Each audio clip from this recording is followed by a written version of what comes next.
ይህንን ቪዲዮ አታሳልፉት፣ እዩት። ልዩነቱን አስረዱን። በጨዋ ደንብ ልዩነቱን አስረዱን። ይህንን እዩት፣ መጀመሪያ እዩት።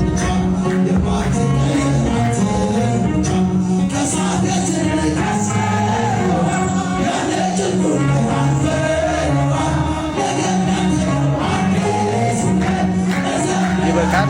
አሁን ደግሞ ይሄኛውን እዩት።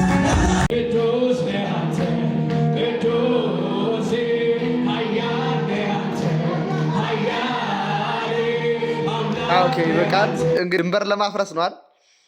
አዎ፣ በመካከል ያለውን ድንበር ለማፍረስ የዝማሬ ስርዓት ድንበር ማፍረስ፣ የአምልኮ ስርዓት ድንበር ማፍረስ፣ የአለባበስ ስርዓት ድንበር ማፍረስ ምናምን እንደዛ አይነት ተልእኮ ያለው ነው ማለት ነው።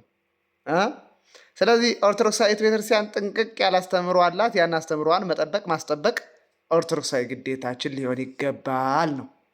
ሰላም